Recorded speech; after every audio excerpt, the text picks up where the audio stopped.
Manchester United. Is there any other league in the world that's like this in match day 3, so early in the season? We're not out of August yet, and there seems so much pressure, intensity, importance on goals and victories. But based on what he said before, in saying we must win, no excuses. God, that was close, wasn't it? I think we're all looking at the manager saying, well, how are you going to explain this one away? But big moments, big players. Bruno Fernandes steps up and they win the game. And I guess this project will continue. Limping along a little bit, it's Burnley at home. And that was scrappy, messy, defensively dodgy for Manchester United. Chat to them as you saw just then. It is hard on Burnley. What a part in that game they played, Robbie. Well, they really did, and they've got some dangerous players. Lyle Foster is a dangerous forward. He's got a little bit of experience in the Premier League before. He can hold the ball up. Again, like other promoted teams, there's lots of changes, and they asked too many problems. Too many problems of Manchester United's defence that, for the most part, we think's done OK. But, I mean, that's way tighter than it should be. It really is. But all that matters is the result. It's all that matters, Bex. I mean, when you make a statement like he made before the game, you have to get... Riley, feelings after that game and how it ended? He ended well. I think we deserved, in the end, to win the game. I think we create a lot of chances. We should go to the half-time with a bigger advantage. And then everything in this moment, every possession near our box, they can score, and we are in that moment. So it's tough, always chasing a lot of things. But we deserve, and we try until the last minute to score goals. We have our chances, and in the end, we deserve the win. Can I just ask you about Mason Mount and Matthias Cunha? I don't know. We will check them. We need that guys really bad to be really competitive.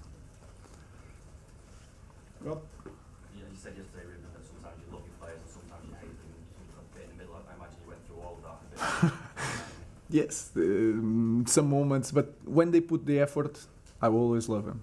Even when Ahmad is missing that kind of goal, I love Ahmad if he's giving everything.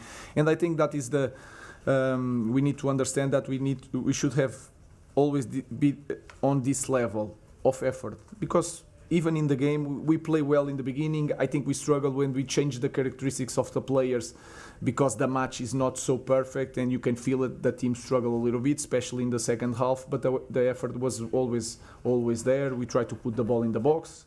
We put more people inside the box, not just around the box to play the ball. So some of the things that we worked during the week and spoke about, they were doing that. They were focused in the game. So that is the most important thing. Okay, Richard, then Simon. Hi Ruben, I'm just wondering if you could talk about the situation with Benjamin Sesko, because you didn't bring him on when either Cunha or Mount was injured, and also the other night he only took the 10th penalty, which surprised people. So everything is connected. So he finished the game with cramps, really in the limit. That's why we protect Ben from the penalties. And today was that reason also, because Josh is also a striker, he's an international striker. But I was thinking that Ben, during the preseason, he didn't do 90 minutes. And he did that even against a 4th division team. He did that on Wednesday. And with the problem of Cunha, you don't know if that full game in the middle of the week has something to do with the injury today. With the problem with Mason Mount, I was not risking another player, not knowing if they are able to play so many minutes. So everything was connected. The penalty, the game on Wednesday, and the number of minutes that I was thinking to put Ben today. Ruben, you say that it feels like the opposition can score when they get possession around your box, but one of the reasons for that is that your goalkeepers keep making mistakes. And I realise that everybody makes mistakes, but the goalkeeper in particular. Is that a problem? Because that undermines confidence, surely, in your defence. Guys, they are humans, and if you Manchester United, everything is in use.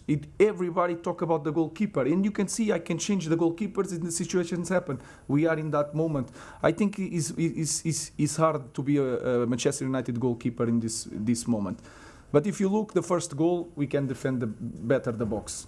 We suffered a quite similar goal against Fulham because we don't do the full rotation of the team when the ball is in the other side. All these small things has nothing to do with the goalkeeper.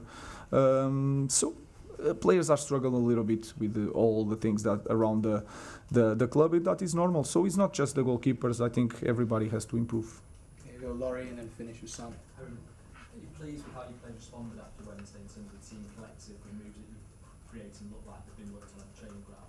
And just a quick word on Boomer as well. It looked like it really stand that focus with him. Yeah, it was like impressive the way he stretched the team, the quality that he has in the first touch, and you can feel it that we are a different team because when we win the ball, we have one guy stretching the team. And we didn't have last season. We struggled a little bit with that, and then you can see the first minutes of the game. You can understand. You can compare this to Wednesday, and you can feel it. It's not about playing well. It's the sound of the fans when we are pressing and winning balls and corners, and you sprint to get a corner, you sprint to get a throw in. It's nothing to do with the tactical or technical aspect. So today, I just need to watch sometimes the first minutes to understand the mindset of the team. Everyone's looking for this turning point, and obviously this is a small step. When will you know? When will you see that this is what you want? The important thing is that we were, if you take Wednesday, we were more consistent in the performance compared to last year. That is a good thing. But I'm not thinking about turning point. I had this conversation with you guys like 10 times. So I'm not. It's day by day.